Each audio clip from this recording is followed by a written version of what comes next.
तो आज का जो हमारा क्वेश्चन है वो है विजयनगर साम्राज्य की जल आवश्यकताओं को किस प्रकार पूरा किया जाता था।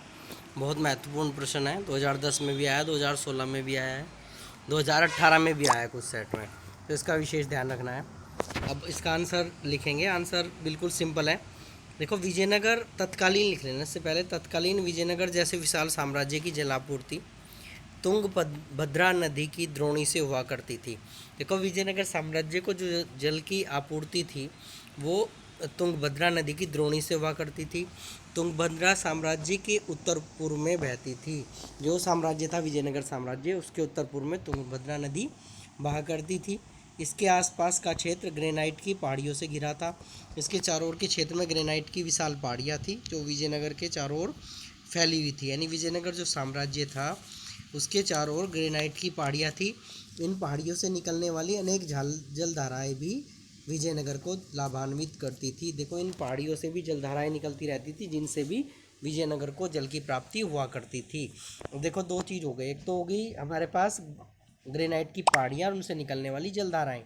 दूसरा हो गया हमारे पास तुंगभद्रा नदी जिसकी द्रोणी उसकी द्रोणी से हुआ करती थी।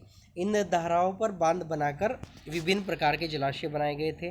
जो धाराएं निकलती थी उन पर बांध बना दिए गए थे जिनमें जलाशय बन गए थे। क्योंकि विजयनगर एक शुष्क क्षेत्रों में से एक था। देखो, यहाँ पानी कम था बहुत ज़्यादा, इसलिए पानी को रोकना भी एक बड़ी चुनौती थी जो इन्होंने बखूबी कर रखा था। पानी को एकत्र कर शहर तक ले जाने के लिए विशेष प्रबंध किए गए थे। देखो, जो जलाशय बनाए गए थे, जो बांध बनाए गए थे धाराओं पे, उनसे पानी को ले जाने के लिए नालियाँ बनाई गई थी जो इन्हें शहर तक ले जाया करती थी। कमल प्रमुख जलाशय कमलपुरम का निर्माण आरंभिक वर्षों में हुआ। ध्यान रखना है, यहाँ का प्रमुख जलाशय जो था वो कमलपुरम था, जो काफ़ी बड़ा था। उसके बारे में अलग से प्रश्न में भी पढ़ेंगे।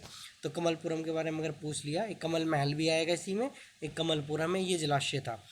इससे न केवल आसपास के खेतों को सींचा जाता था बल्कि नहर के माध्यम से साइट केंद्र तक भी पानी ले जाया जाता था। देखो, जाके सारा पानी, ज़्यादातर पानी कमलपुरम में इकट्ठा कर लिया जाता था और फिर उससे जो आसपास के खेत थे उनकी सिंचाई की जाती थी। और जो शाही केंद्र है जहाँ पानी की ज़रूरत होती थी वहाँ भी इससे पानी ले जाया जाता था। इसके अलावा हिरिया नहर, एक नहर थी हिरिया नहर, जो पानी का महत्वपूर्ण स्रोत थी। इससे में पानी तुंगभद्रा नदी पर बने बांध से आता था। देखो, एक और नहर थी जो साम्राज्य में पानी का प्रमुख स्रोत थी, जिसका नहर का नाम था हिरिया नहर। इसमें जो पानी आता था वो तुंगभद्रा नदी पे जो डैम बनाया गया था उससे आता था। तो ये भी एक महत्वपूर्ण स्रोत थी।